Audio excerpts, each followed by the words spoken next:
I'm We're not on the Monster. wrong side. I'm not Monster. Let's fix that crap. How the hell did that happen? There it is. That's better. Hey, it doesn't matter what side. East Coast, West Coast, at East RC. Oh gosh, it's too good. Uh, Yes. go big or go home. With this cat, James Bailey. Holy crap.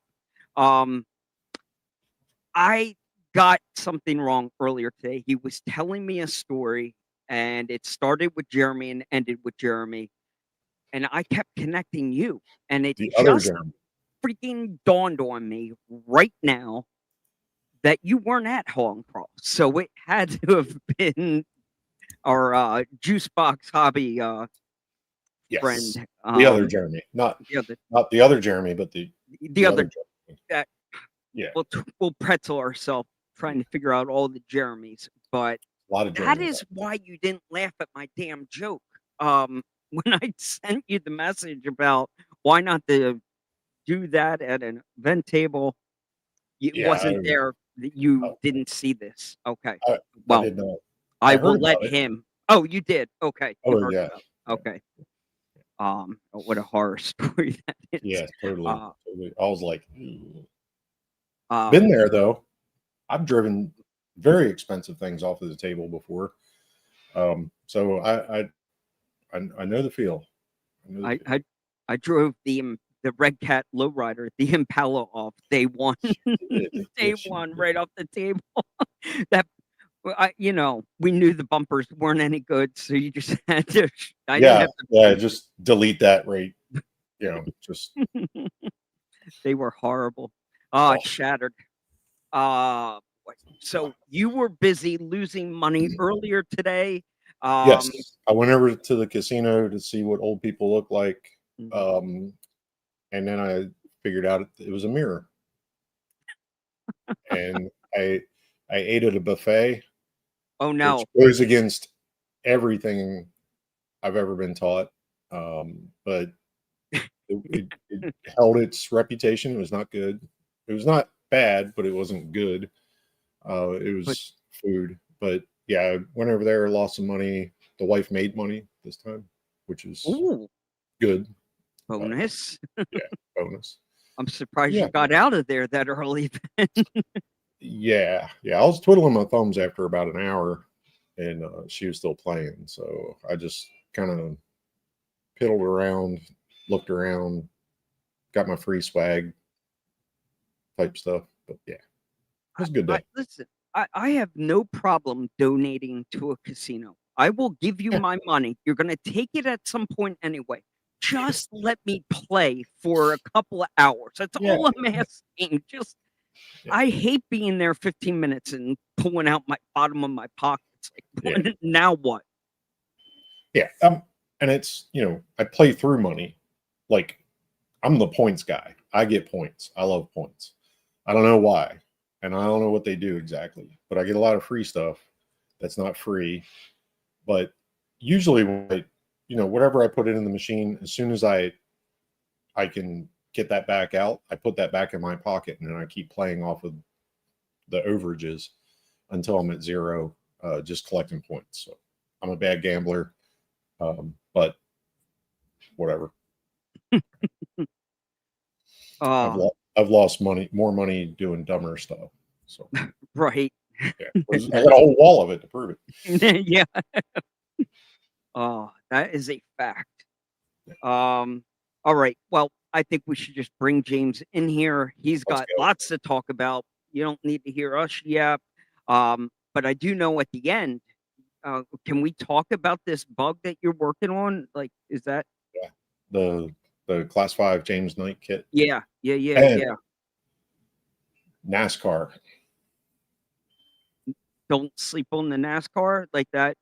It'll be here The tomorrow. really Oh, you got to. I mean, it's Dale Earnhardt and Junior. I mean, oh, why oh, they're oh, fantasy cars.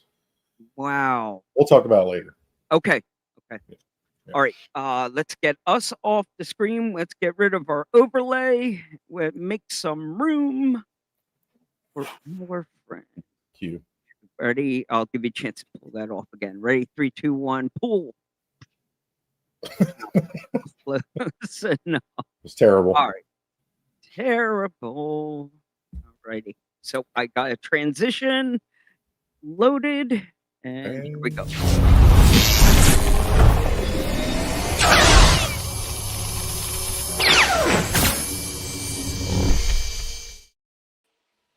So close, Mike. So I'm going to make a sneaky appearance.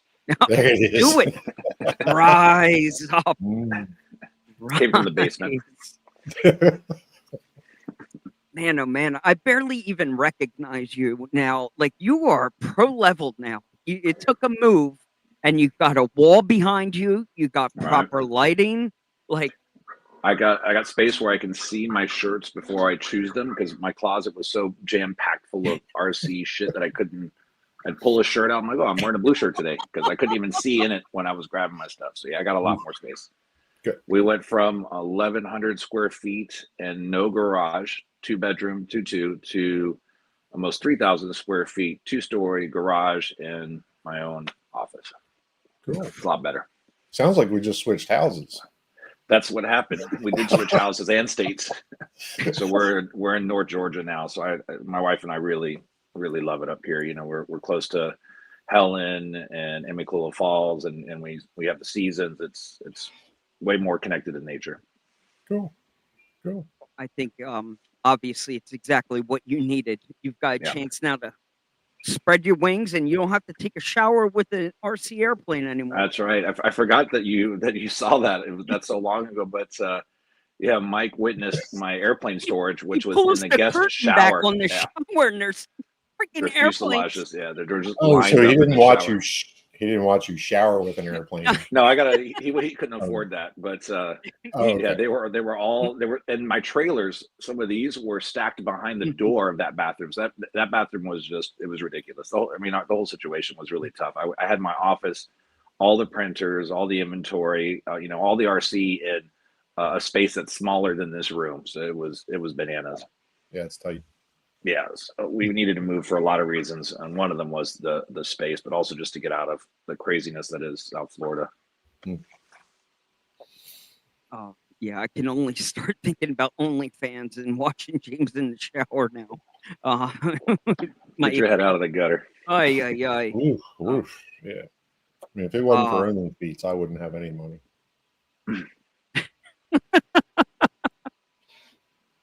Oh, Jeremy and his feet. So you're hot off the press from Hall and Crawl. Yeah. Cherokee Rock Village, Alabama, middle of October every year. It's getting bigger and better every year. Can we just come out swinging on Hall and Crawl and just lay down what you said earlier? It's one of the events that has really come into its own. There's a lot of people behind it, but it's generally the crew from the Georgia Rock Zombies.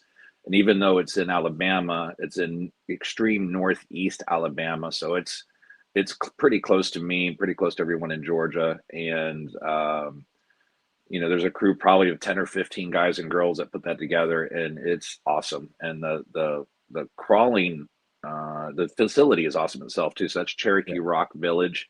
The limestone formations are incredible for RC crawling. So it's about as perfect as they can get. The views are spectacular. The weather's always good. We get some of the RC crew there, like Reefs shows up, and RC Every Day, and Jeremy Juicebox Hobbies. Those guys all show up, and we have a good time. And this year was really good, except I did drive my semi off the table because I did a big no-no. I left my transmitter. I left the truck on, walked away, turned off the transmitter. An hour later, plugged it back in and forgot that I had the truck on and sent it. So it fared better than I would have hoped, but it did make me feel not great early on. But there were some guys standing around there that sort of patted me on the back, said, "It'll be all right. You can do better," and that's what I did. So, yeah, an opportunity. And I should mention, by the way, the Scale Village was incredible. I don't think some of the photos and videos have made it out of the event yet. It's only a week or two old, but It was awesome. I mean, I was shocked at how good and how expansive their scale village was. There were scale churches, graveyards, material yards. There was a Blockbuster. There was a hobby shop. I mean, you name it. There were buildings everywhere, and it was really fun. So everybody was really having a good time back there. There was a drive-in movie theater. I mean, it was with movies playing. It was nuts. Yeah, that was the Pipers, I believe, were Yes, the it was. parties there. Yeah, Melissa and Mark, I believe, were a heavy part of that. Yeah, Yeah. they did a killer job. Yeah, I was really taken back. I mean, I couldn't believe how good it all looked, and I can't believe that somebody's able to store all that, because the Blockbuster itself was probably the size of my workbench, and I mean, they did a really, really good job. I mean, I was not expecting it, so it was really fun to see that at Hall and Crawl. It kind of sounds like that was the point, right? Kind of undersell, Yeah, and over deliver. Let's surprise the hell out of them when they come in, and like, they didn't push it. They did not like. I had no idea. I mean, I've been pretty regular communications with them, and I did not know. I didn't expect it, and someone told me about it. Said you got to go check it out. So they was like, oh, don't you want to drive it? I was like, well, I got my stuff, on the table. I'll just walk over and check it out. But as soon as I walked over and I saw how good it was, I ran back and I got a crawler and drove the scale village, because it was really cool. Yeah. Well, good for them. And Jeremy, we know you've been screaming it from the rooftops for the last 2 years now. The Hall and Crawl must be added to that list. It was definitely a must attend. Definitely a must. Yeah. Yeah, I think it's the second or third weekend in October. But you can, jump on Georgia Rock Zombies Facebook page and see the event information. But there's a ton of fun side events, and for sure, the most scale trucks with the most scale trailers you will ever see, and that's the Hall and the Hall and Crawl part. So in order to win, in order to enter the show and shine, your vehicle is only eligible if it's pulling a trailer. So you'll see more RC trailers in that one event than you will anywhere else at any time. Yeah. And it's fun driving an RC with trailers. So there's some side events. I think the Zigzag Drags is one of them, where you have to tow a trailer through some obstacles faster than your competitor. You have to reverse and stuff, so it's pretty fun. Yeah. My trailer's a little bit long for that, so I did not. Yeah, in that. It pays to have a little shorter tone. Yeah, shorter trailer. Yeah. But I could have carried about 2 or 3 of my competitors at the same time. You could have. Out of there. Yeah. Yeah. Like I'd have just pulled up on your trailer and just be like, I'll take second. Yeah. Well, we kind of jumped right into this. I was, the cat sitting here on the screen, James Bailey. If you do not know, on Instagram, he's got 40,000 followers. Are you ripping a TikTok now also, or I'm too. I feel like I'm too old for TikTok. I do know 6'7", but that's as far as I get. I just had to Google it today. I don't know what that is. I don't know either. But my nephew, who's 7, is nuts. Is running around screaming this. Yeah, we did trick or treat in the golf cart yesterday, and yep. All the kids thought it was hilarious when anybody would say anything, that was closely related to those numbers, and they would do this, and then they would laugh, and I would get mad and want to punch them in the mouth. Is pretty much what happened. The Urban Dictionary is, I think it's as simple as okay. It's like, think of 1 to 10 on a scale, 6, 7. So it's maybe barely passing, acceptable.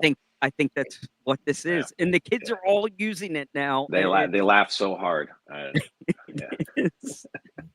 Oh goodness! I got nothing. Yeah, got nothing. No. I got nothing. Do you have like cowtails and Twizzlers sticking out of your pockets, Jeremy? Did you go trick or treating last night? I did not go trick or treating. Nor did we get any trick or treaters, but we prepared. We prepared. So now Jeremy has 10 pounds of Reese's peanut butter cups, Snicker bars. And I told the wife, I was like, just get the full size ones because I'm going to eat them. Yeah. So, that's what we did. So. We had a bowl this big, yay deep, and it was cleaned out. I put the thing take one, be considerate. And most, I have a doorbell camera so we can see it because we weren't at our house last night. We were out trick or treating, but completely cleaned out, which is good because it keeps me from, eating candy the rest of the year. Yeah. I got like Sam's Clubhouse sized boxes of candy bars sitting in my fridge. Yeah. Wow. So if you don't know, Crawlers and Customs, you have had a website full of stuff for your scale garage. You do a little bit of everything from the lowriders to the send trucks to the drift. I mean, I thought tonight was going to be all drift. When I reached out to you to sit in this seat tonight, I was coming at you from the drift side. And then you hit me with a freaking sucker punch today. I had no idea what you had been working on, and it's pretty mind melting. Can we talk about the Tesla truck? Is that mod I'll on your website? I think it's under on the website. It's under the Night Runner. What is it? I forget how I have it described on the website, but it's a conversion kit. It came out so clean. The inner fenders are the wheel caps, the inner fender work. I mean, you sold it. Yeah, so this is a conversion kit for the Hot Wheels or the Hot Wheels body, hard body, the Night Runner IFS chassis, and then I make all the parts to stick it together basically. And the wheelbase is perfect. So when I saw that, I was like, oh, these have got to go together. And as an IFS, it looks pretty good. I don't drive it too much. I haven't crawled that much in the last couple seasons, but I like looking at it and I like taking it around, and the light, lights, the front lights work and the rear lights work, and it has the cyber quad in it. Cool. So you have not shot at it? No, not yet. Okay. So when you get this thing from Hot Wheels, like at Walmart or wherever, it's terrible. Is there sound effects and stuff in it then, or did you add all of that? No, there's no sound effects in this truck. I mean, you could do that, but all that I use from the Hot Wheels kit is the hard body, which it's actually a pretty good deal if you just think about the price of hard bodies in general. But I've seen other people put them on other trucks, but I thought straight axle trucks just looked a little silly with a Cybertruck body, so I specifically chose that IFS chassis because the whole truck is independent suspension, so at least the front kind of looks appropriate. And in the original renders of that truck, or I guess the prototype, it sat up, looked like it was on 35s or 37s, so that was a pretty close approximation. I didn't really like how the truck evolved, but I think that's inevitable. When stuff goes to production, it kind of gets detuned and favors fuel economy. But I liked it when it sat up higher. Well, I mean, you sold it with the caps, and that's just a pure example of the variety that you are bringing. Like the Waffle House sign. Variety. So, there's a lot of variety on this wall. I mean, and at the end of the day, you actually bring the ability to use the stuff. When you see your trophy wall, that will pretty much seal the deal. You clearly are running them, and you got the CAD skills. There's no doubt. Thanks. Yeah, it's been a process. I started like anybody else, just drawing simple shapes, and that was maybe going on 8 or 10 years ago. And I really loved going from the computer to my own thing off the printer, within a day, and that was exciting. Just printing the first little calibration block was like magic. I'm like, oh look, something didn't exist, and now it does, and that really flipped a switch in my head, and I really got addicted to CAD work, and so started with simple designs, and now it's my real job, plus it's my business as well. So it's what I do for Crawlers Customs, but I also do it for another company as well. So literally, no school.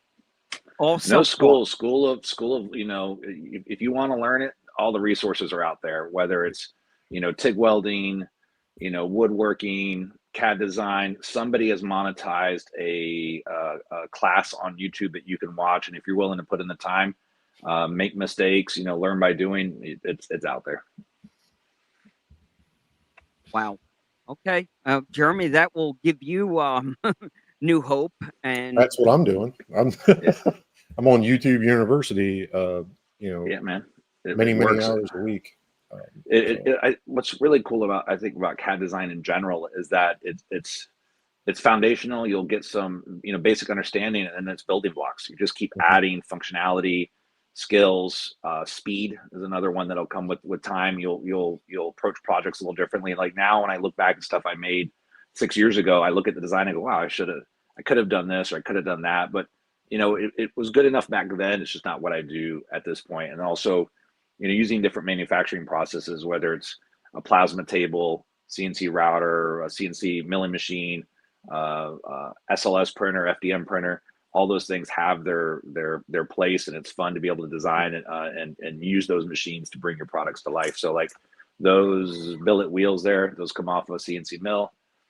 That's that's an SLS print. This is a one-piece FDM print. So this is probably my biggest single print. Looks like a big toaster, but that's the cab, the Peterbilt 362 cab that goes on that other semi. That's big. Yeah, it's massive. Yeah, it's very big, and the printer that he's using has dual heads, so he can use like a PLA for the support and another filament. PETG for the cab. So this is a full roll, and this is what's left after you print the cab. So it takes up. Yeah, it takes almost the whole roll. And that's a little risky because if there's a defect, you're 50 hours into it. But the Prusa that I use, which is actually running right now, is why I have my headphones or my earbuds in because I don't want you guys to hear the noise. But it does a really good job. It's super consistent, and then allows you to do complex geometry like these big open voids, the places where the stairs are, the places where the handrails go, the big windshield opening. I didn't glue the windshield in, but it prints really clean and allows me to do these complex shapes without having to do a million purges because since two heads are running, it's just running back and forth between the PLA and Cut G. When you see that massive trailer behind you with that big ass it makes that big ass Sen truck look small. Like that's a big Sen truck because it's got a big lift kit on it, big wheels and tires. The Sen body is there. That's the F4 drifting on the kit, MS. Yeah, you can see. Yeah, on the MST. I mean, it's a big body and it looks small on that trailer. So, are we simply dealing with 10 scale tractor trailers? Is that this isn't 1/14 scale semi Tamiya truck. Right. This is 10 scale. When you told me earlier about my tractor trailer that I was so proud of, I banged out 2.5 rolls of filament doing this massive. Right. You're like, yeah, you're gonna have to scale that up a little bit. Well, literally. It's not so much a pissing contest, but I did want to be able to tow the rest of the stuff that I like, all the 1/10 scale, on a semi that was scale appropriate, and I'm a stickler for that stuff. So this is to the millimeter the right width for a 1/10 scale tractor trailer. The wheels and tires are slightly small, but these are the best example of something that's appropriate for the trucks because they have really stiff sidewalls. These are the Red Cat 53 COE wheels and tires. And it just fits the truck well. And I kind of like the lowered stance looks too. So the slightly smaller wheels and tires allow you to do that. But yeah, it's hurting my arm. This thing is heavy just with the rolling chassis. But the cab fits on really nice. It tilts, and I did some really cool lighting on it as well. Actually, I did put a battery in it, Mike, so you can see because I didn't do it earlier. But this is just the static sort of non-PWM signal, but you can see the row of LEDs. So when this thing is sitting on the ground, that appears to be like right on the ground, even though it's probably half an inch or 3/4 inch off the ground. There's the taillights too. That is slick. Thanks. Yeah, and so I everything I learned on that truck, I just put into this. Things like magnets to run on the tank. So that's where the battery is on this thing. Let's see if I can show it. There's your battery, 5,000 mAh there. And then the other side is all of the, there's some Easter eggs on this too. I did a Knight Rider theme on it as well. So these are all the LEDs on this truck are addressable. So the cab lights, the headlights, the roof markers, the tail lights, they're all addressable, and it lets me do some pretty fun stuff like that. Get that Knight Rider theme going. And then after 59 seconds, it switches over to what I call crazy mode, and it does a bunch of random patterns. So there it goes. So it's running to the back of the truck. It comes back around. It does I think it does like 5 different patterns on this. My arm's getting tired, but I'm gonna hold it until it does something else. No. Can you turn the steering wheel a little bit and hold it this? Yeah, hold on. Yeah, I'm actually, joking. He's no, joking. this He's is how joking. I broke it. Joking. Yeah, No, don't. I'm doing it though. I'm doing it. Where's my transmitter? That's how I drove it. Yeah, That's just how I turn it drove off. off the Seriously, table. could you Turn see it it off. now? Oh, you know what? I don't know where that transmitter is, but to your point, it does do sequential turn signals. So it'll go from the inside, and there's some other patterns. It'll work from its inside out. Same thing for the rear. It has reverse lights and stuff, but it's just a fun mode I put in there too. That's awesome. Yeah, I wanted to kind of, if I was going to make a semi, I wanted to be more scale than the Tamiya stuff. I wanted to have more functionality so you can actually use it with your ton scale vehicles. And I wanted the lighting system to be cooler. I mean, those trucks have a ton of LEDs, but I don't believe that there are many or any people that are using individually addressable LEDs on their RC projects, because that allows you to do some really fun stuff, like the basically that's static, no PWM signal. The truck goes to that Knight Rider theme, then goes to a crazy theme. But as soon as it receives a throttle or steering input, I have it go back into its normal loop, which is looking for turn signal, reverse lights, and then even like brake lights I thought were not done that well by the other lighting companies. And I get it, they mass produce. That's not what I do. I individually made the code for this truck. But if you drive a crawler, you know that you don't often use the brakes. You let off the throttle, there's a ton of drag brake, and the thing stops. So having brake lights that function off of a brake switch doesn't make sense. So instead on this truck, this is the fun mode. Instead on this truck, when you apply the throttle and as you let off, it's looking for a descending PWM signal, and then it applies the brake lights. And so as soon as you get to neutral, the brake lights go off, and then you can apply reverse, and the reverse lights come on. So I wanted it to just work better and be better than what was already out there. I'm going to turn it off though, so I don't launch it. Yeah. I'll go over maybe real quick too. The parts that are on this truck, the rear axles. Let me just time out 1 second. This is important, people. This isn't a flex on him just saying what he has and his is better than yours. This is going to be a kit that you can build your own. Like everything he's showing you here, pay attention, because this is your project this winter. Go build your own. And you're going to give them the ability to know how to you're not teaching them how to solder. You better come with the ability to be able to solder some of these things, but you're telling them how to do that light kit and make their bumper do same thing. Basic modeling skills and basic soldering is all you need. An example is that there's 44 LEDs in here, but it's one strip, so there's only 3 wires to solder. Right now, you do have to solder them. But I've done the legwork as far as the code. The coding took me days to kind of refine and get to where now it's stable and it works the way I want. But yeah, it's not so much a flex that I wanted to be better than everyone else's. I wanted to build a truck that was approachable for anybody that had a printer or some modeling skills, so you could build it yourself. That truck is an example of one that was really hard to build, that I never released any files for because it was just too difficult. This was ground up, like make it easy to print. Make it really user-friendly, make it easy to build, and make the parts easy to source. That had Sen axles. They're plastic and they're not great. They're just generic stuff. These are all metal and cheaper original SCX axles. So they had those large pumpkins that weren't scale for 110 scale, but they're really scale for a semi. And then I designed around those axles for the whole rear suspension. So it has pneumatic TPU airbags. It has scale shocks. I don't know if you can see them in there, but they're inside there. It's got the R3 RC four-wheel drive style center drop transmission. It's got a hobby wing motor, and then the whole front end is a Red Cat 53 COE front end with some custom hubs to get the spacing just right for the scale width. I'm kind of a stickler when it comes to like fitment and ride height, so I took a long time on the Semi getting that right. But it even has like, scale radiator. Yeah, see right through it. Yep, I was looking at that earlier when you held it up. I was like, that's. And then these are the Red Cat 53 stacks as well.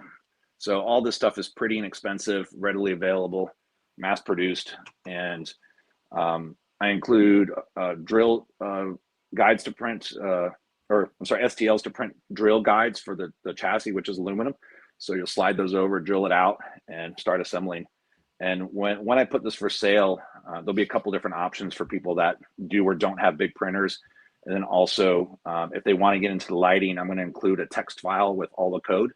So you'll be able to copy the code, flash it to an Arduino. I should talk about this too. So all the lighting goes onto an Arduino Nano board. If you're familiar with those, they're basically little computers that take in digital analog inputs and then put out whatever you want. They control motors or lighting. In this case, there's 5 outputs, but these boards are like $5 or $10. The LED strips are about $5 or $10. So for less than 40 or 50 bucks, you get some really incredible lighting to go on this truck. So the Mars got tired. So the cab print design. Yeah. What size? What's the minimum printer? So this is going to be a tough one. The cab is. I wish I had my. Is as big as your bamboo. Yeah, if you can print some big.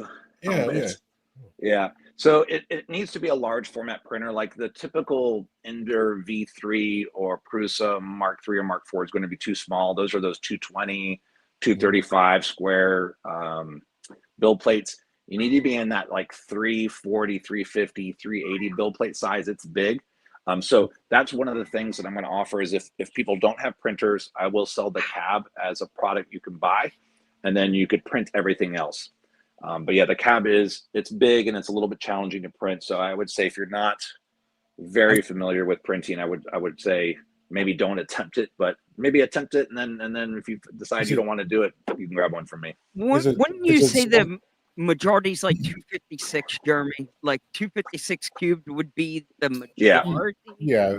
If you're in the bamboo world, 256 or 320 if you have the H2S. Oh. Yeah, and this is still bigger. This is still bigger than that. Still bigger than the Holy so is that that can be sliced? You can break that in 2 pieces. If you would call yourself, a 3D printing expert, yeah, you could certainly take this file, chop it, add seams, and build it as a multiple piece. But that's a lot of extra work, and so I knew that for me, critically, I didn't want to have to worry about seams. And I wanted a really even finish, so I used my big printer for that. But like I said, not everybody's gonna have access to that. So either they can have a friend with a big printer print it, they can buy it from me, or they can take the file and chop it up and put it together themselves. There's a lot of different ways to skin this cat, but it gets printed like that. Basically, it gets printed top down, and then these are all supports. Same thing where the doors are. That's a big support where the headlights go in. But it ends up being super strong because I went varying thickness, but 5 to 7 millimeters is the sort of the wall thickness of this cab. So it's tough. It did break when I sent it off the table onto the concrete, but I actually have the broken one here. And but that's a lot of weight. Oh, it's a lot of weight. It's over 25 pounds, the whole truck. So 25 pounds landed upside down, and it broke kind of where you would expect. It broke at the A-pillar. And it broke where the stairs, where the big holes are for the steps that go into the cab, but the cab itself stayed intact. Yeah, it makes sense. So it hit here and broke all this. It may not have broken if this was all closed off, but I just wanted, I wanted an interior and I wanted functioning doors. You can see the Peterbilt. Yep. And there's the glasses in this one, but I got to still cut it for the other one. And actually, talking about the LED strips. this is like what the LEDs actually look like. So those are the lights that go on the back of the cab, and I program it so these are red, but those are the 4 LEDs that normally would be individually soldered. You know, if you had sort of an old school light kit, but you drill out. I can see the holes. There you go. You drill out those 4 holes if you're going to run the rear lights, and you put a lens kit in, and this lines up. That spacing lines up with this LED strip, so you attach it from the inside. So it's not as bad as it seems. There's a ton of LEDs on this truck, but not that much soldering. I mean, I guess I did 9 joints, 3, 3, and 3 on this for that. So that's 8 LEDs that sit on the back of the truck on the cab. That is. Do you already have a price structure worked out? Not yet. I'm working on it. I want to take a little break after really working nonstop before haul and crawl to get it ready. But that's what the interior. This is part of what broke when I sent it off the table. But that's the interior of the cab over. So that just bolts into place. That's my dog that passed last year. My childhood was in one of those cabs. A lot of people remember him from the 70s and 80s. I don't know what it is, but I love cab overs. I don't know. I love how flat the nose is. So that's one of the things. Like when you look at this truck from the side, the bumper up is just a wall. It looks awesome. Yeah. But yeah, that's you can imagine week or two, this isn't going to be cheap. You know how expensive regular 14th scale semi trucks are. I think we were somewhere around 270. Just going through the odds and ends, working through the different red cap pieces, right? The axles, like going through the things that weren't wheels and tires. Yeah, the stacks. Yeah, so I think in a hard parts minus the electronics, you're probably looking at $300 worth of existing product: the axles, the wheels and tires, the drive shafts, the transmission, etc. I think for somebody who's wanting to build this, I think if they budgeted, $700 to $1,000 for the lighting, the motor, I'm actually going to add a separate servo to control the 5th wheel kingpin. So that's something I'm going to add to this truck. For under $1,000, you could have something that looks pretty cool, and that's really unique. And quite honestly, 14 scale isn't much cheaper. Correct. No. Yeah. It's and really it doesn't, the construction equipment, a lot of it is 14 scale, but I never got into that side. Just because I love 10 scale. I mean, it just makes sense in my head to move the decimal place over. I get why 14 scale exists, because they're already so big that making them 10 scale means you have to have space for them. But I wanted this to look good with the drift truck and the lifted truck and the 53 CUE and the crawlers. And that only happens when you have a 10 scale semi. And your Bobcat. Yeah. And yes. Thank you. The skid steers there. Grab one of them. They are so freaking cool. I was That's on my list. I was watching him. Yeah, please grab one. Yeah, I'll grab the one that's actually clean. This one, because I've got a million questions. Like this actually partially inspired the semi, because this was really well thought out, and I think recently, like Harley Designs, they did a build where they built these. I've had this since last year, but he did a great job of building something that looked good, was reasonable to build yourself, and was really functional and scale. So he's using 4 linear actuators and like TPU treads. Yep. And these things work. I was lifting a ton of rocks. I drove it in the snow last year. Yeah. I should give a shout out to Isaac from Defender Customs. He did a mod which allows you to use these worm drive motors. Yep. By far the best thing for this, because I saw this skid steer and I didn't like the belt drive system that was in it. I thought it was really complex, and I never built it because of that. But as soon as Isaac sent me a message that he had redesigned the chassis to take these worm drive motors, I was like, oh my God, I actually had those in my cart because I was going to build a skid steer around them. But now that these work in this, I'm like, that's a done deal.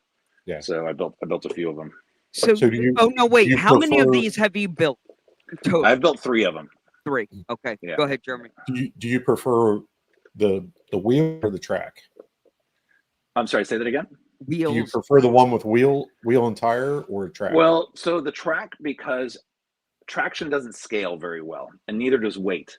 And so when you're trying to push dirt and you have small contact patches, the wheel one simply doesn't have the oomph to like push the bucket through the material. You know, a small pebble at this scale is a giant boulder in real life, and so you have to have that extra traction. So I definitely prefer the tracks for that reason, because it just puts more surface area, you know, on the ground. Just like a real one. Yeah. That's the whole point. But yeah, build one of these if you haven't. I think the files are 30 or 40 bucks. And then it gets a little pricey by the time you add all the actuators, but I reused the transmitter from this and the semi, which is actually how I wrecked it. But that's another story. But yeah, the payoff is really fun. I mean, I sat in my garage when it was snowing and I drove this thing out in the driveway and I was, you know, scooping stuff up and dumping it in where the grass was. Do they tell you specifically like what actuator to use? Yeah. I mean, is there a link directly to the right one? And when Yeah, you say that's pricey, what are we dealing with? I think all in, because of the massive amount of hardware and these are all ball bearings. I want to say I spent $300 or $400 in the components to build this, and then it's a lot of printing too, and it's some pretty I don't say intense, but like this cab. He designed it for printing, but it's not an easy print. But the payoff is it looks super scale. So yeah, he definitely leaned more towards making it scale versus making it easy to print, let's say. But it's not terrible. It still prints well. So is it just Lexan with like a screen that you print it behind it then? In like front of it, it's got a cage in front that you glue, and you Wow. glue the Lexan in. Yeah, the door. Let's see. The door opens up on these two, I think. So what's a commitment? You're $300 to $400 in hardware and your time. Yeah. And time. Yeah. I think I priced it. I think I came in at like $375. Is that There okay? you go, yeah. So you're right there. But there's an opening door. But the payoff. I mean, oh, it's super fun.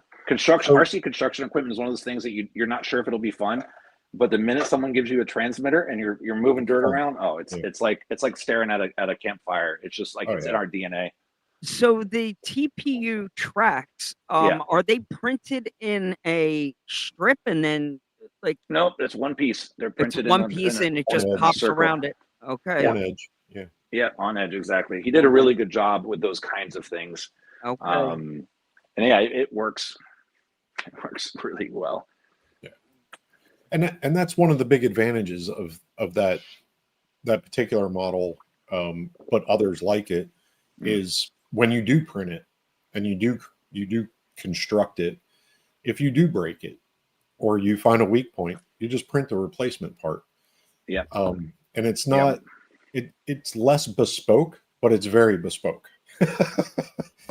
Once you own the files, I mean, I'm not worried. You know, if it falls off there, sure, I'll be mad, but it's not the end of the world. I'll just replace what I broke, and that's what I want to have happen with the semi too. So he did sort of a traditional instruction manual. Those are really laborious. So I'm going to just shoot a video where I show how to build the truck, like I've done with some of my other products, and then I'll do. When you download the STLs, there'll be some README files that'll say, okay, here's the axles that you need, here's the hardware count. Here's all the parts for the front suspension. Here's the transmission I use, the motor I use, the servo I use. So there's no question. You have a path to go from A to Z, and when you get to Z, you've got a working 1/10 scale semi.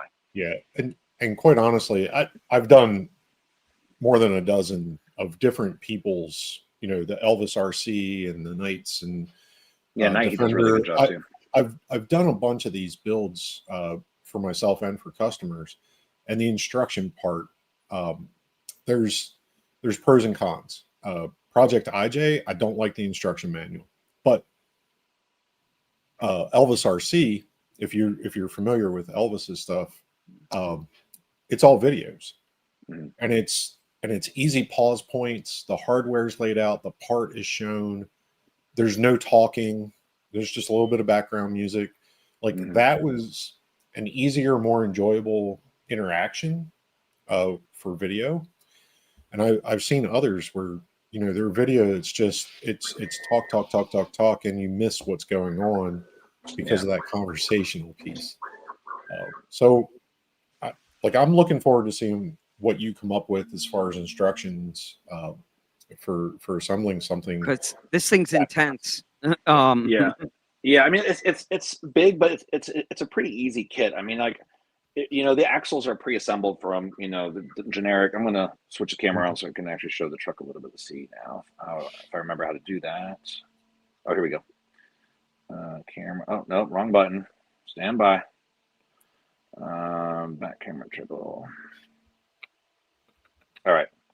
So, you know, I usually position the camera something like, oh, that's weird. It's like backwards. I position the camera something like this, and then I'll work in sections. So I'll do like, all right, we're going to build the rear suspension now. We're going to attach it to the axles. Then we're going to build the front suspension, attach that to the wheels, and then we put the whole thing together. So I go nut and bolt and show the entire process. So there's never any question. I want people to be able to not have to message me or wonder how to build it. There'll be a video that I usually do like a QR code. So when they download, they could click that link and then run to the video that's on YouTube and play it at their own speed. You know, if they're fast, play it faster. If they're you know, really meticulous, you can play it slower. You can rewind. So I like videos for that purpose too.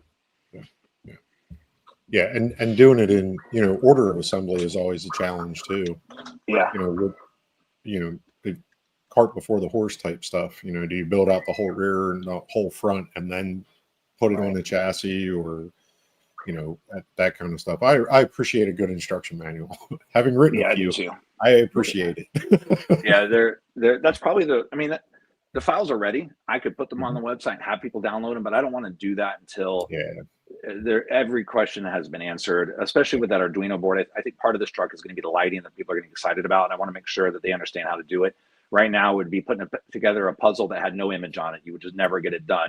But it's really, I think the board has 9 solder joints. So, you know, I'm gonna put one in the soldering jig. I'm gonna solder it up, and all of that wiring sits inside this gas tank or the diesel tank. So the receiver and the Arduino board are in there, and then they go out and feed the rest of the truck. But yeah, all the wiring is hidden. See, you can't see any wires running in the back of the truck, but it's all inside that bumper. Yeah, I think that wiring piece too, that was one of the big challenges that Super Scale 2020. Oh yeah, remember his auto leveling thing? Yes, people were going nuts. That programming was more of the challenge. I think he sold more kits than he had download the program. Yeah, for sure. Because the idea of it is great until you try and program it.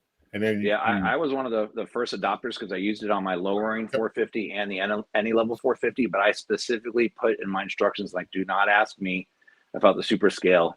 If you have issues, you got to ask him. But I even had people FaceTime me, and I'm like, all right, turn that left knob all the way left. It's easy to the right, because there was such a small window of functionality.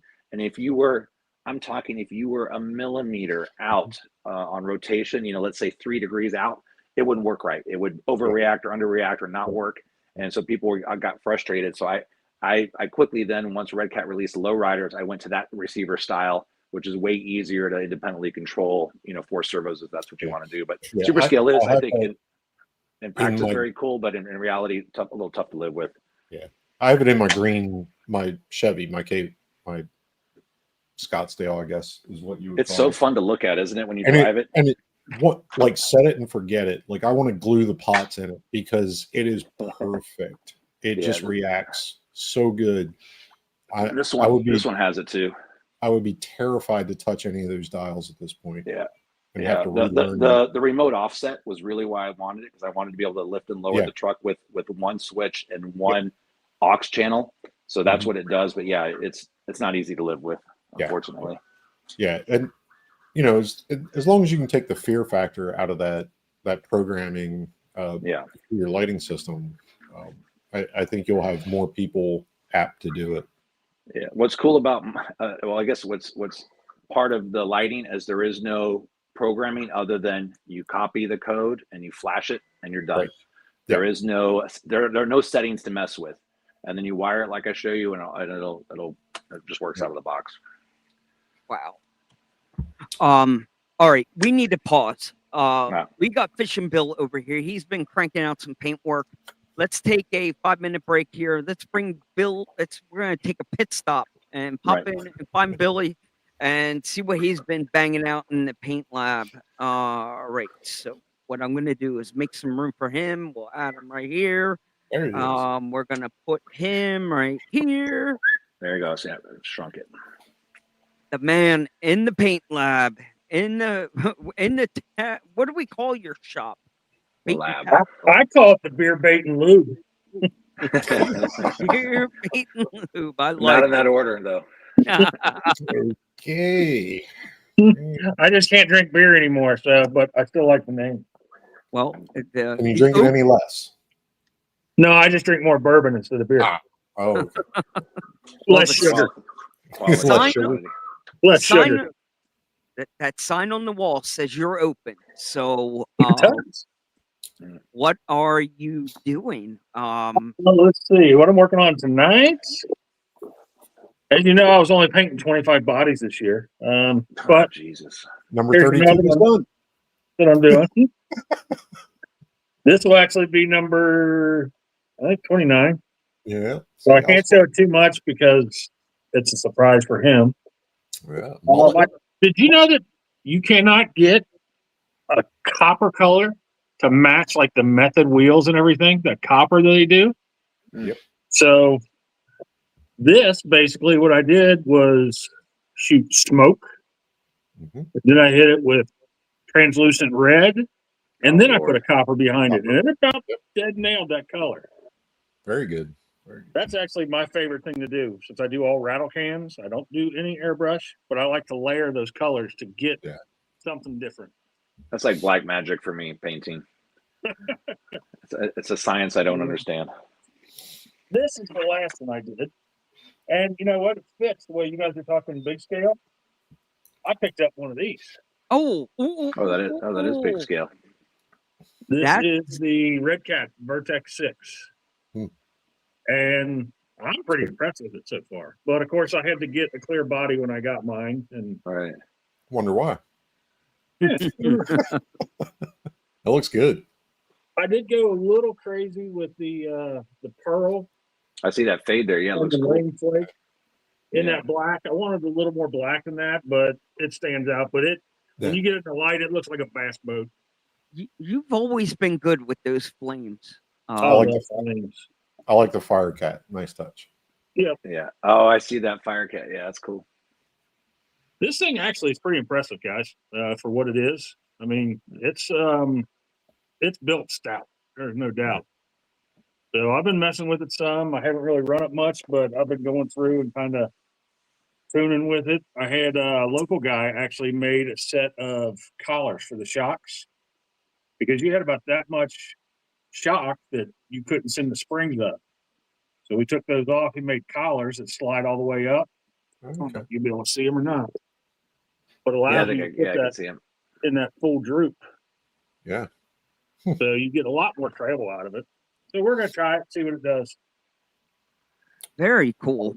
What's I've been watching what's the price tag on that Red Cat? What were they? $749, $799, something like that. You're supposed to say they sent it to me. No, I don't get that lucky. I can't even get somebody to send me anything. I don't believe you. You know Did what? I would take stickers at this point in time. Hey, we sent some extra stickers. Speaking of crawlers, did you guys see Reef's new crawler in person yet? Oh yes. Yeah, that I've thing driven- is I've- it is awesome. Yeah. I do not have one, but I've driven many of them. Yeah, it is awesome. Extremely well thought out. Yeah. I was impressed with it. Did they have one at the Hall and Crawl? Oh yeah, I had it in my hands. Yeah. Okay. Yeah. Was Reef at Hall and Crawl? Yeah, Yes. I asked him to give me the 10-cent tour. You know, what did he like about the truck and what the challenges were. And when I asked him what was the biggest challenge, he says just the timeline. You know, about a 2-year project. And I guess also, you know, it's not inexpensive to make all the components yourself. So when you're talking about in-house rod ends, in-house axles, axle housings, all those things take time and refinement.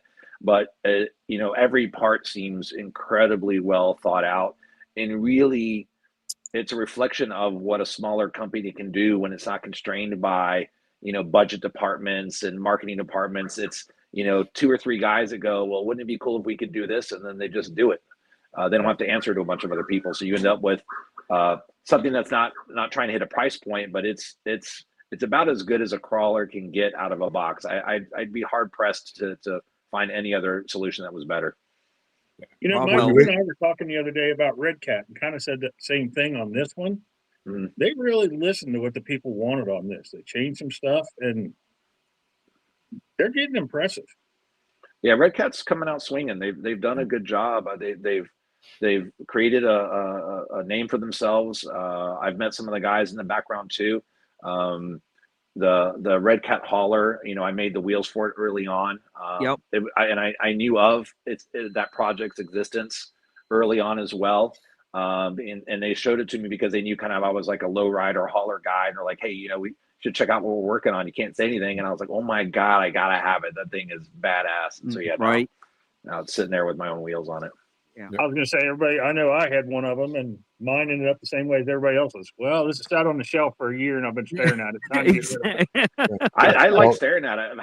So much of my wall, I just like to look at. I go, oh, that's cool looking. Yeah. I don't have to drive them. Yeah, just about. Hey, if you're done looking at it, I need one. I haven't got to look at one yet. So, Yeah.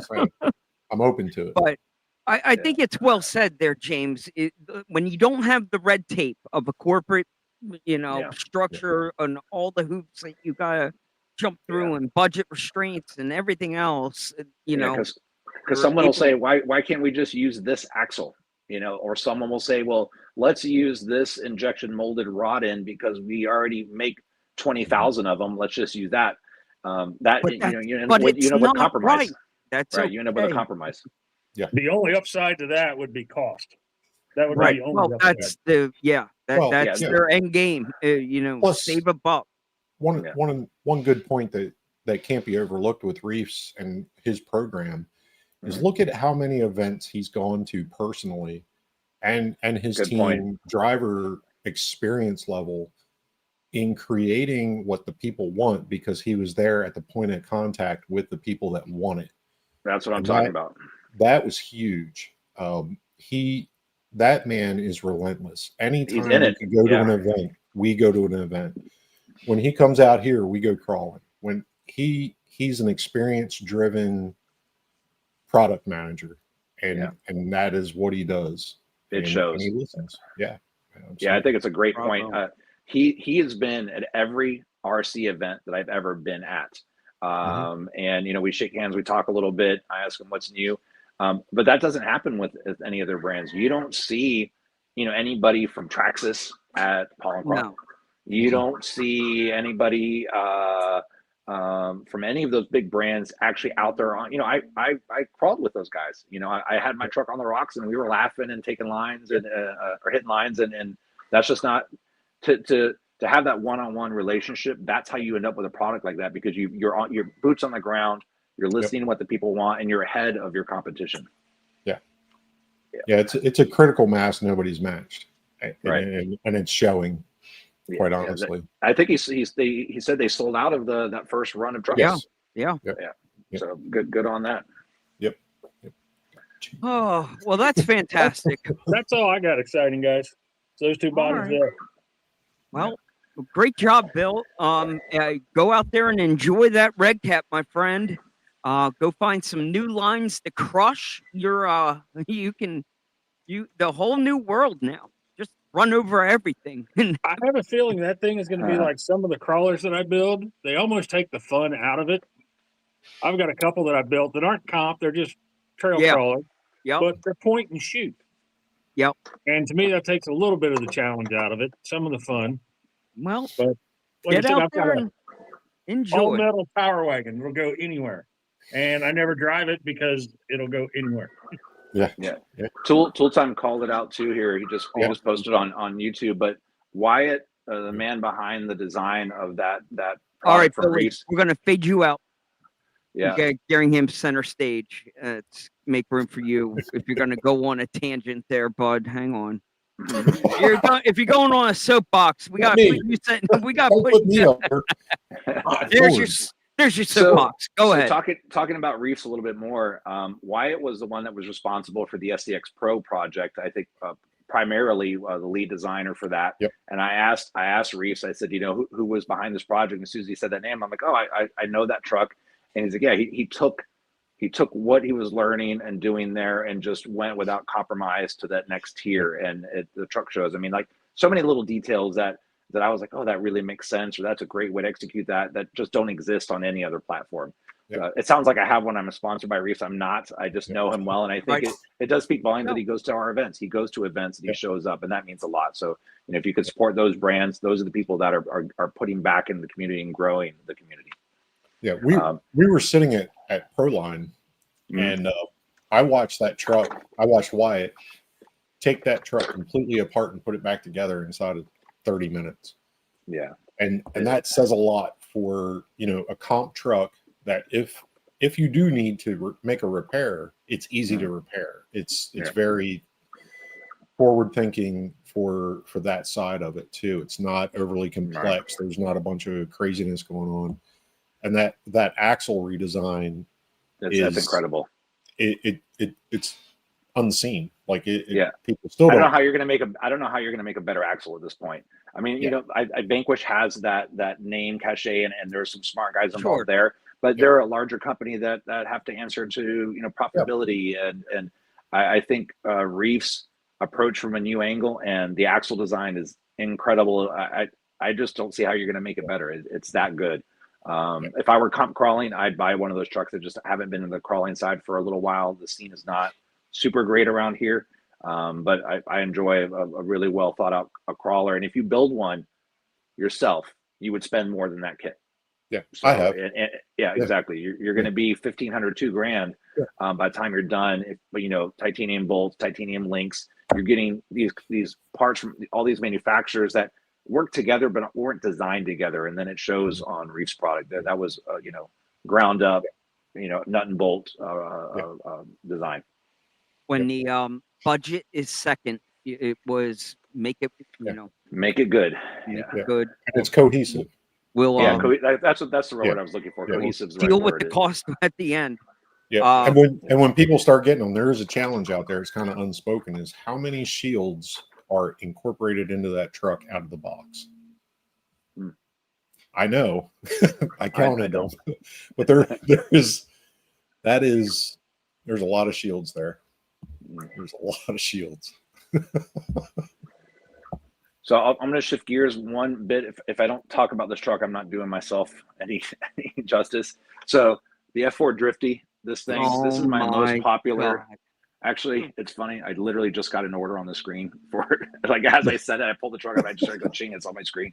But this kit, the F4 Drifty kit, is my most popular product right now. It takes the Sen 450 body, completely stock body, and puts it on an MST 2.0 or 2.5 chassis. I include all the parts to bridge those together, including the larger printed tires that you need. Again, these are the Red Cat 53 COE size wheels. So you can use their plastic wheels. I sold out of my billet wheels. That's what's on this truck. But this thing drifts really well. I've made a bunch of videos with it. You can run it dually or not. I run it single because it just is more responsive. But on the track, this thing is so fun and so massive, and everybody smiles when they see it rip it around. Who painted that body? That's a great question. I should call that out. So that's Kenny. He's in California of Bitchin' Bodies. Bitchin' Bodies. Yeah, this is all airbrushed. Yep. It's all airbrushed. It's badass. Bro, it helps sell what you've got though. Like it screams, look at me. Yeah, I did some custom lighting on this too. So those are ARGBs, and it does orange to yellow. Yeah, it does orange to yellow fade to match the paint job. But I gave him pretty simple instructions. I said, look, I want something late 80s, early 90s. I want skulls. I want flames. I want travel. I want all the cliche stuff. And he's like, all right, I'll do it. So the first time I saw it, it was finished, and I was really impressed. He literally did tribal and flames. Yeah. And the skulls on there, I like the tastefulness of the comedic skull over the realistic skull. Exactly. I can appreciate that graphic a lot. Yeah, he did some really. He shaded around the edge, so it looks really inset. Yeah, there you go. There's the F4 Drifty. There's the lights too. Yeah. That was that slammed enough. We did a pop-up track. Look at that thing go. Wow. Very cool. Yeah.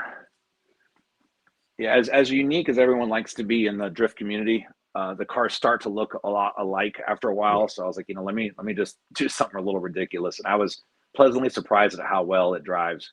Yeah. People are always shocked when they see it on the track. I'm running I'd on people's imagine doors and having fun. I'd imagine that longer wheelbase would really throw you for a loop.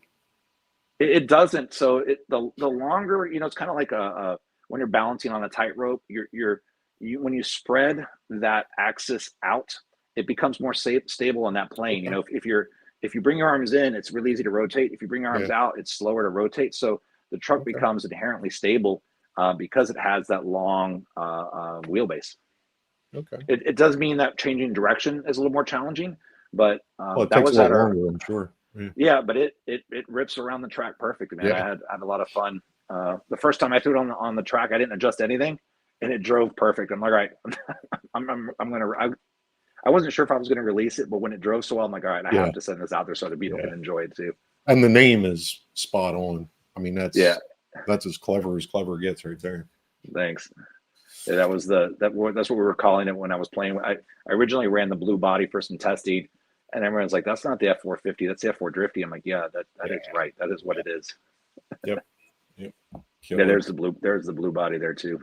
I like how you got the bike tied down on this one. Yeah, that's one of the things I make. There's a bedliner kit that actually has usable loops because I hated that the Sen body didn't have any tie downs in it. So there's some printed panels that have some loops in there that you can actually use a scale strap and actually hold stuff down in the bed. Shit. Yeah. Love it. That's fun. So is there a video of this thing going up and down? Is this it here?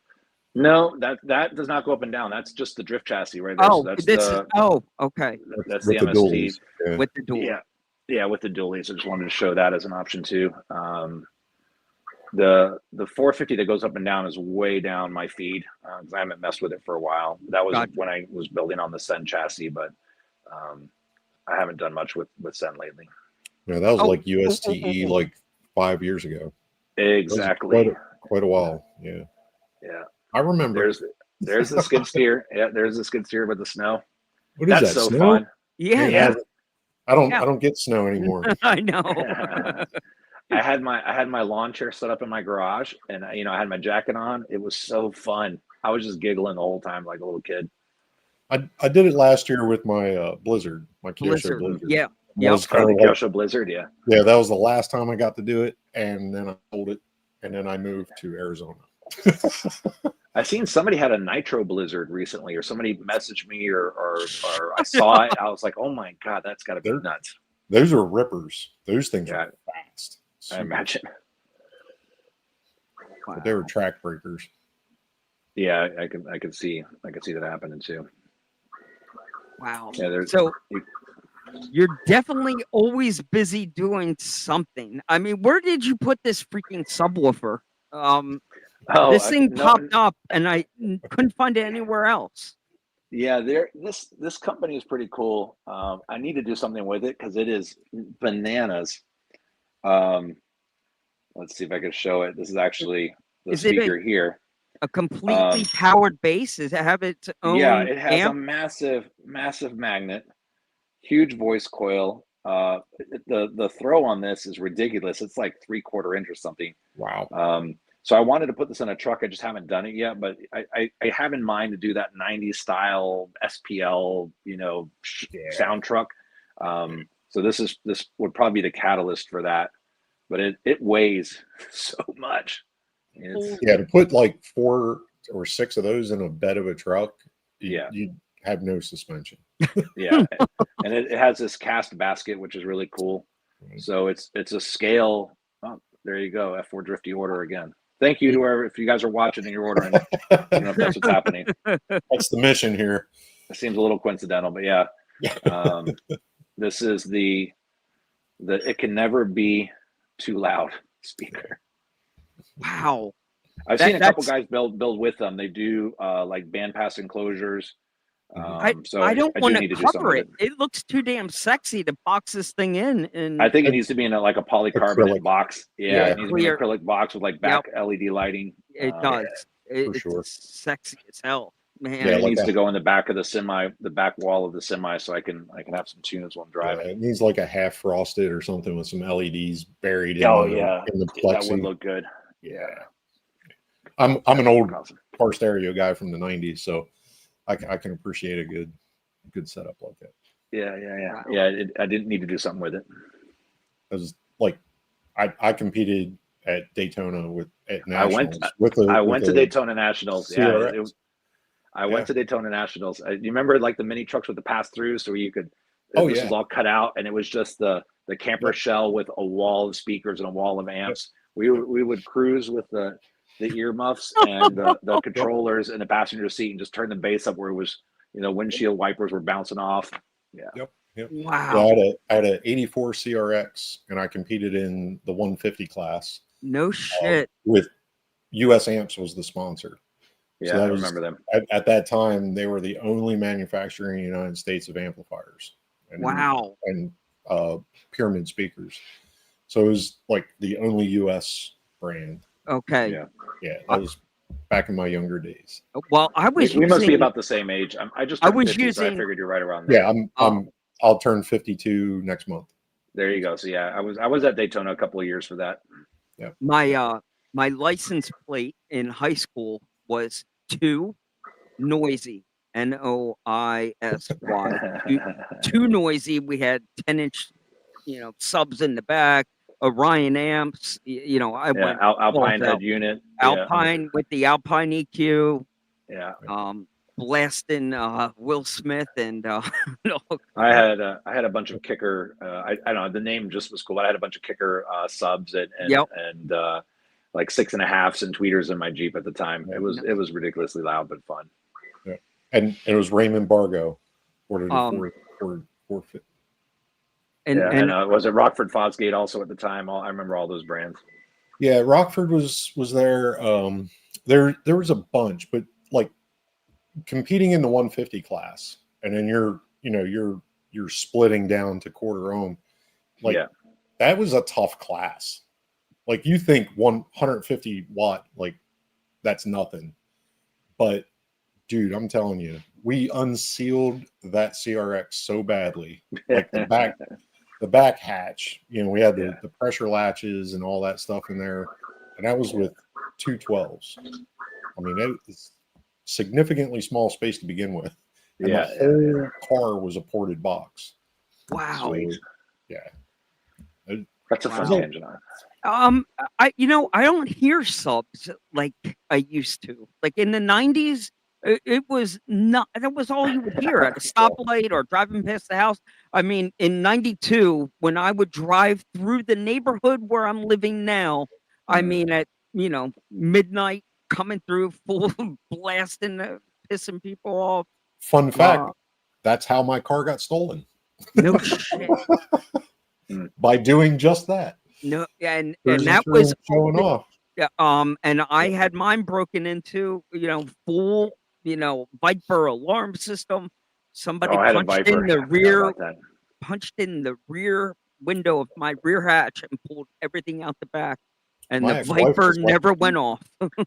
I She think just today's thought- kids they're annoying, but on different levels than we were. Like we were Okay. annoying being loud, but I don't think they're not into it. They don't want to offend as readily as we were able to.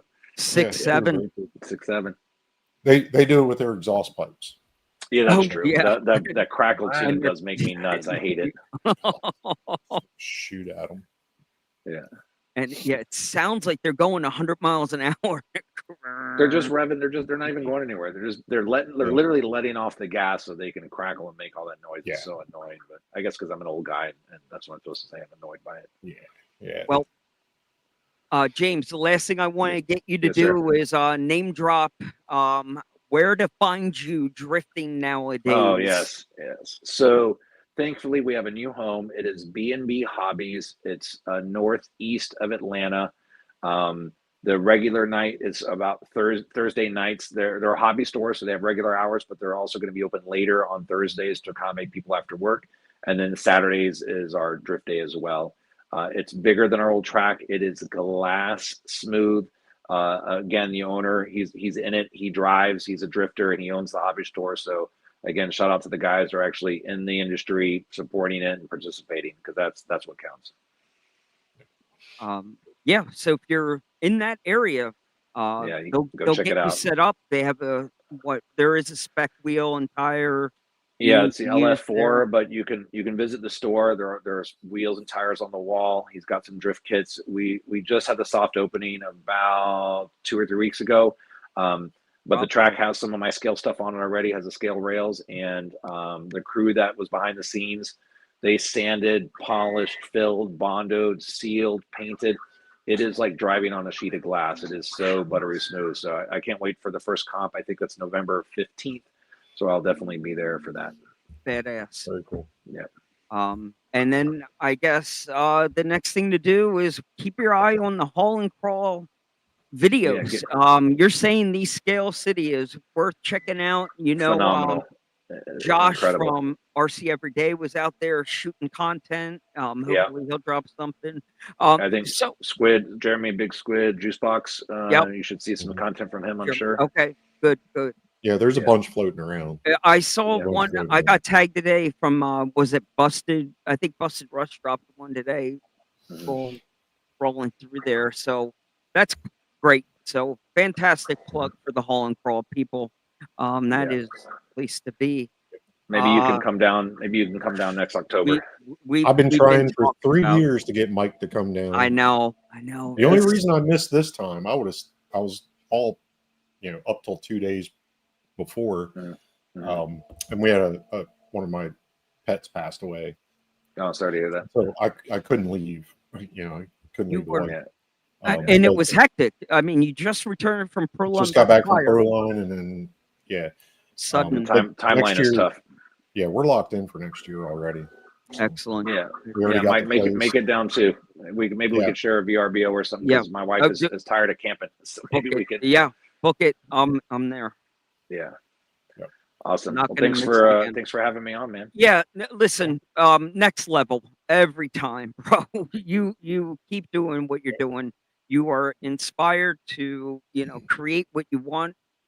We didn't even get the chance to really dive into what you're doing during the day. Like, we could spend another freaking hour talking about your freaking job, and oh my God.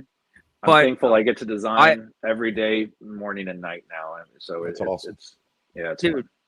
I mean, it's mind melting, the story of just the odds of him moving where he did, and the location of this job that he got. I mean, it's badass. We'll save it for the next year. I'm telling you, dude, we could spend a whole other hour on that. So, we just wanted to thank you again. Obviously, people are checking out your Send Drift, and go check that out. There's a reason that's your #1 seller. And we'll have you back when you release the directions, the semi. We can actually link to the product and videos, because that's on the short list. I'm gonna literally put it together, and then I'm gonna build the next truck, and the next truck that I build, I'll film. So that one also usually what I do is I sell that first build. So keep an eye out for that, for anybody who doesn't have the time to build one but wants one. The truck that I build in the video will go up for sale, and usually on my Instagram or something. And the sooner you can put some of that parts list up, because guys have already somebody like me. Jeremy who's got parts amongst parts. Yeah, you're gonna start rummaging through boxes of shit and junk drawers, and you realize, oh, here's the axle I needed, and there's the other part I needed, and I needed this. Guys have already messaged me and ordered some of the parts.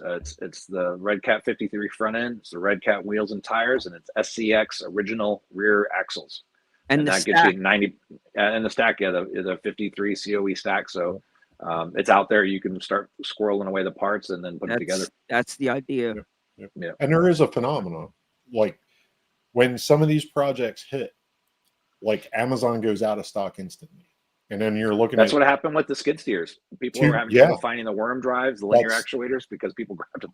That's why I stopped. I was like, I built a parts list, but none of it was most of it was not available. So I was like, I'll wait until the sales come in November, like the Black Friday Amazon sale stuff. Yeah. And I pick up a little bit here and there as I go throughout the year. Mike doesn't understand how I plan builds, year in advance. But it sometimes collecting hardware is a pain in the ass. It is. This started in March. Really was when I first started doing this, and I went through. I probably printed 4 different cabs. So yeah, it's definitely a process, but I'm really happy with the end product. Yeah. 4 different cabs at a roll of filament each. Oh my Yeah, god! because after I printed them, I would go, man, I need to make that different, or that proportion doesn't look as good as it did on the computer, or that fitment isn't exactly right. Is that motor diecast? Yeah, this is from That's the Cross Cat. RC. Yes, this is the Cross RC diecast Cat motor. It actually spins the fan if you hook it up. There's a little motor and separate speed control there. I got another 2 of them in the box. I used one for my rat rod build. They're hard to find. This is one of those things where if you can find it, buy it, because they don't come around that often. No shit. They're about $70. Yeah, and it sits right on top of that Hobby Wing 2-in-1 motor right in there. Yeah, they're already cut for a motor to be in there. Yeah, so it's sitting right on the motor right now. But yeah, look at that. I mean, just the rolling chassis looks legit when you have no, the diecast. My motor. interior will be decked out. I'm putting a sound box right there. It's having audio. Yeah, well, you know what? No. It could fit. You don't have a car big enough to bring it anywhere, Mike. Bro, I don't have a house big enough to store this goddamn thing. Maybe there needs to That's be a his wall only of these. fear. He's like, you need yeah, all there of you these go. in there. He's like facing out the back. Yeah. Dude, it suddenly made that sub look small. Small. Yeah. Oh my god. This could use. I could do some acrylic, frosted like you mentioned, and backlit, and have a couple that are like at angles, and the band pass there. That'd be pretty cool back there. Absolutely. That's the only truck that it would fit in. Yeah. Oh my god. Yeah, They're almost the right size for like a light bar. Oh my god. Yeah. Oh my god. I think scale wise, this would be like a 20-inch. I don't even know. I have to measure it, but this would be like a 20-inch woofer. I think it's even over like an 18-inch, whatever that's. Yeah, definitely. I just can't believe overscale. I can't believe how sexy it is. They just really sold the appearance, which is not some if you can incorporate them in like a hubless wheel design. Actually, that's certainly doable. Just saying. I got my rides. Taught me a lot. I've been trying to. We heard you like subwoofers, so we turned your car into a subwoofer. Subwoofer. Yeah. I try to keep this reasonable. Plastic wheels. I didn't want to make this just for me. I wanted to make it where anybody could own it and drive it and have fun. And that is appreciated. I mean, you don't want to build something at the highest end, because then everybody's building it at the highest end. You want something that's scalable to a detail. Right. And that's why I didn't even paint this cab. I'm not a great painter. It's not in my, not in my wheelhouse. So I wanted to just show an all white cab. If you want to print a red one or a black one, you can do that. Yeah. That was last year at Hall and Crawl when we were playing with Nick, aka RC Jesus. He had a bunch of equipment out. We were having fun. Yep. I was on that excavator for about 6 hours straight. I'd dig a hole, move the dirt over, and then grab that dirt and fill the hole back up. And I was just doing that. Do it again. Yeah, do it again. It was fun. Well, that's awesome. Yeah, I just can't believe the amount of variety that you find. A little bit of everything, from the scale garage to the drift track to the construction. You do a little bit of everything. So it's just stuff I like. At the end of the day, it's something good for you. If it's not out there, I just do it. Like awesome. boats. I like boats too. Boats. I see the boats. Of course you do. Airplanes, boats. He does it all. Jets. Yeah. Unbelievable. Again, James, thank you again. Thanks, Mike and Jeremy. Yep. We'll spend time with you. Be in touch. Thank you. All right. Sounds good. Have a good night. Take care. Unbelievable. Boy, oh boy, what a lesson that was. That's going to school right there, Mike. Holy shit. It was scary as hell when he told me, I'm like, can we compare it to a Tamiya semi truck? Like, I'm just getting it. He's like, basically, you can put it on the back end. You could put it on. You could put the 14 scale This- semi truck on the back of that Yeah, trailer. this is the truck that hauls those trucks. Exactly. He's like, you would literally haul that. And I'm like, what? Mhm. He's like, yeah, before we even talk about you making one, we need to make sure you've got the room. I want to know where you're going to store Yeah. it. Like, where are you going to put it? I'm like, what do you mean? I That can thing is as long as these two cabinets together. Exactly. Oh my God. So in theory, a shelf up there would hold it. In theory. In theory, there's theoretically. enough room Yeah. for one of those in my room. So I'm just saying. And yeah, you've got to calculate in, the cost of that big ass shelf, like just to store this thing. Oh my Yeah, God, that's that is impressive. yeah, I'd have to and- move my AC unit to put it on the top shelf. But again, it's worth doing the deep dive on his website, Oh, yeah. finding all the different hardware that he makes, custom hardware, like stuff that you're not used to seeing. He Yeah. really original. Good for him. Badass. So I need to know about the bug behind you. Can we talk about this thing at Yep. all? It's the Night Customs Class 5 You- Baja. You print. keep saying that. What does Class 5 mean? Class 5 is a racing class for Volkswagen off-road. Okay. There's several different classes. There's not a 1, 2, 3, 4. It's like Class 5, Class 9, Okay. class 11. But the Class 5 is full cage race car. Okay. So What chassis is it on? this is a SRB, the Sand Scorcher, Okay. and this is Ampro Engineering's Okay. chassis. Yep. It's mostly Ampro Engineering. He did it about 3 years ago. I was going to say, this has And- been done before. This is, Yeah, if you so- scroll deep on the Knights page. But it's not. Okay. So James did some other stuff that the Ampro kit doesn't have. Okay. And the Ampro kit was on Shapeways. Oh, So it was okay. a lot of jet printing, SLS and stuff like that. What James did was he made it a little more FDM print friendly. Okay. Plus you get the inner fenders that weren't Yep. in the Ampro kit. Yep. The dash is nearly identical. You have the scale engine Yep. that covers the motor and all that stuff on the back. So it's the front beam and the rear transaxle, and throw the rest of the sand scorcher away. So that front beam, it comes with the Sand Scorcher. Yeah. Okay. Yeah. Yep. Yeah. Yeah, the and SRB is special racing buggy. That's the Rough Rider, the Sand Scorcher cars from the 80s.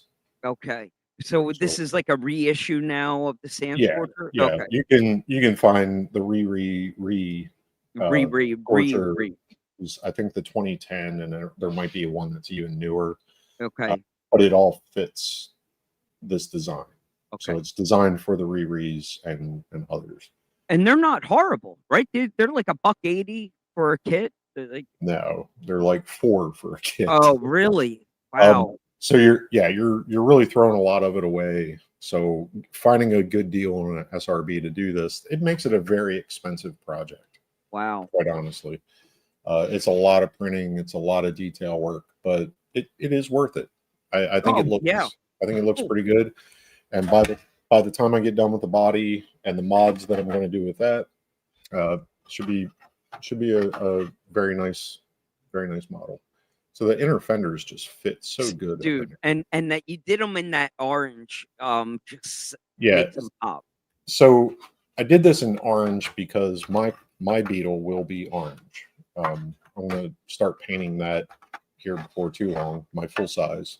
Are you gonna do the paintwork yourself? I'm going to attempt it. Wow, no So, shit. yeah, I mean, I got time, so Yeah.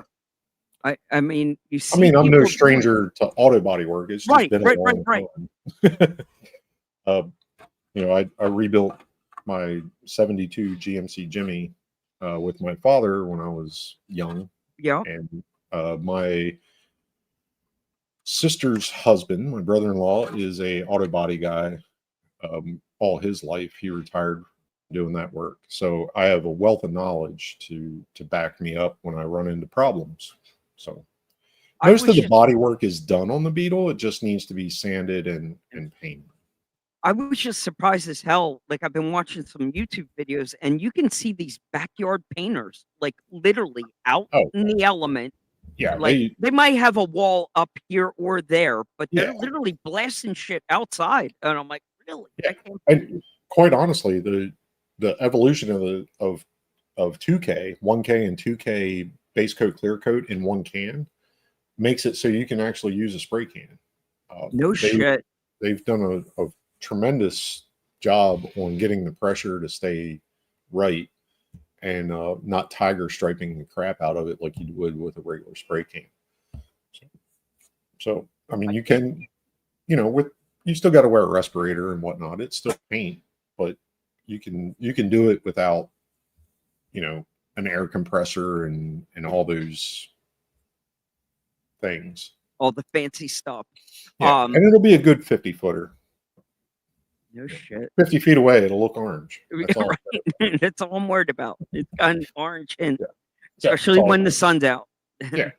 And quite honestly, a bunch of it's going to be wrapped anyway. So I just need to get it flat, any means possible for the wrap to stick to it and not look like trash. So I've been painting a boom racing hard body, so I've been back and forth grabbing paint, and stumbled across a new paint can, and it has a dial selector on it. So on the spray can, you Yeah. can the select- nozzles. Yes, Yeah, you got the 5. badass. Yeah. You're literally adjusting. Yep. And if when you're done with that can, you can buy those nozzles. Oh, on really? Amazon as replacements. They come in a 5-pack. No And shit. quite honestly, when you're done with that nozzle, just take it off and throw it away.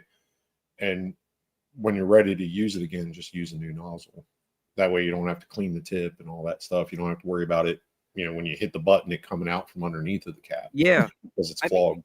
It's 1,000 times better than what I had. I had a shit ton of caps, all different, and you had to swap the cap depending. Yeah.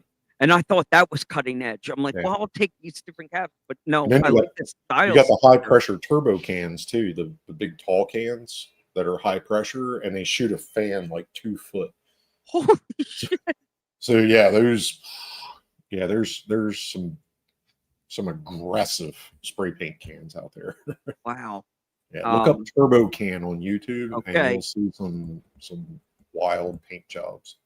I've been learning the importance of making sure you shake it and shake it some more, and when in doubt, shake it again. Yeah. You basically cannot shake that thing enough. Like And the Tamiya paint cans, right? Yep. You shake them, but you put them in a bowl of warm water oh, bingo. and get that pressure up And that's inside the can with by warming it up. It makes a world of difference, even in the summertime. Like just building that pressure in the can it makes it flow so much nicer. Yeah, graffiti artists. Yeah, like I had a electric coffee mug warmer. You just you turn it on, it keeps your mug warm, and I was just keeping it. Yeah. After I boiled the water and in the kitchen, I was keeping them in there, and then I just kept them in there just to keep it warm. But keeping the can warm made a difference. And it just flowed the way it came out. I'm like, holy shit! You take your time and just don't pick up the can and zap it.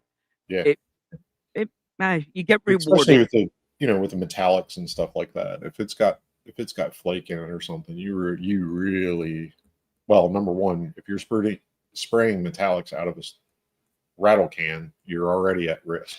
So make sure the pressure is good so that flake comes out and not clogs. So, And I did your paper towel trick. So I got the chrome on the window and then went back with the paper towel and just dabbed it. Yep. And it just It is the best part of that freaking truck. And you could have bought textured paint and come up with this, and this is 1,000 times better. Just dabbing it. You wait a hair, let it dry a little bit, tack up, and then just tapped it. Yeah. I'm like, holy shit, this is perfect. And here's another secret. When you go out with a wife and she goes to a store called Ulta, if you're married, you know what that store is. Yeah. That is the makeup mecca. It's like Walmart of makeup. Right. So there are sponges, makeup sponges. They have like a little assortment bag of sponges. Are they the ones that look like an egg almost? Are they round? Some of them look like eggs, but like there's a couple in there, and there's like a different texture for different skins and stuff like that or whatever. I don't care. I look at how many holes the sponge has in it. Yep. I get the assortment and I use those for painting. So like if you're doing rust, heavy weathering rust on top of a fender, and you sponge paint that on, the coarser the sponge, the looser the rust looks. The tighter the sponge is, the heavier the rust looks, if you follow me. Yep. So they're at a makeup store, they're like $1 for a bag of them. Wow. But like Michael's, like Raymond said, they're more expensive at Michael's because they're craft. Oh, right. This is the backdoor way around. Yeah, you're paying craft tax. Gotcha. So stuff like that I like to find at source stores like Ulta. And that's the only reason I go in that store. I'm only in there long enough to find that, and then I get out because it stinks.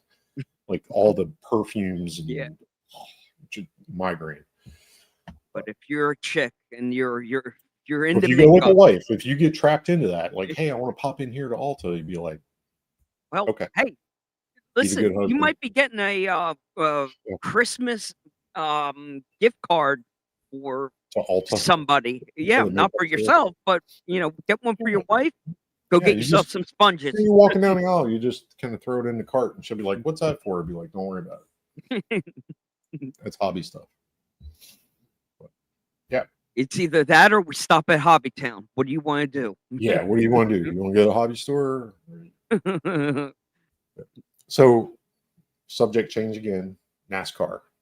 Yeah, did not see this thing coming. Right, the Dale Jr. and the Dale Earnhardt Sr., they're calling them fantasy cars because it's the old liveries on the new NASCAR Camaro bodies. Okay. Fantastic. I mean, nailed it. The only thing I don't like about the Dale Sr. car is his signature is not above the door. And I guess that's a licensing thing or whatever. But Junior's car is. And they sent me one. It'll be here tomorrow. So I got Dale Jr. And we have a track here in Bullhead. So I might maybe race NASCAR down there for the Winter Series.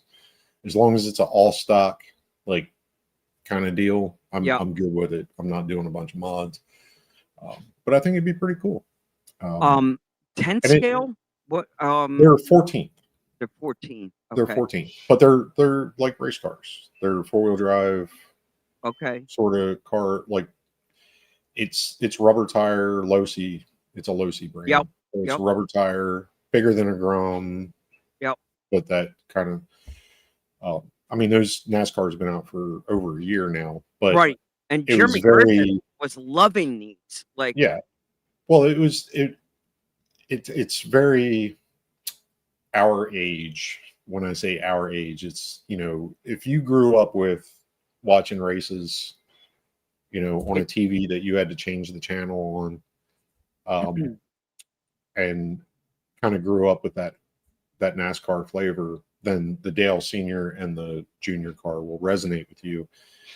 And I know a lot of people are buying them just as shelf queens. I guarantee it. But they're still fun to run. So why not race them? And, pick up another body or something when they become available. But it's pretty cool. It's good to see that that little kick back to NASCAR because NASCAR's gotten crazy. I don't watch it anymore because it is a little crazy, but I like the retro stuff. So it's pretty cool. Pretty cool. Yeah. I had a retro one pulled up here. I don't know if it's gonna work. Rick, I see your comments. Oh Jesus! You're not talking to yourself on here. I see you. I see you, brother. I Oh. see you. Oh, there's Rick. You should have been here earlier. We were moving snow with a bobcat. That's when he came in. I think. Oh, was I it? think he heard snowplow out in And the it went wilderness. whoop, whoop, Like whoop. somebody's talking about snowplow. Snowplow. Yeah, We're he's moving been snow. in here. I got you. I got you. I'm just a little lazy on the comment clicking. I'm sorry. I see you, brother. Rick Perry, the king of the plow. The OG. The OG. Oh, well, let me just see. So retro, getting back to your freaking younger days and walking through an arcade. We were Pinball Wizard, all the old stuff. And I got to sit in the seat of Afterburner. Oh, wow. Yeah. And, Yeah. boom, You play any Tony Hawk 720? No.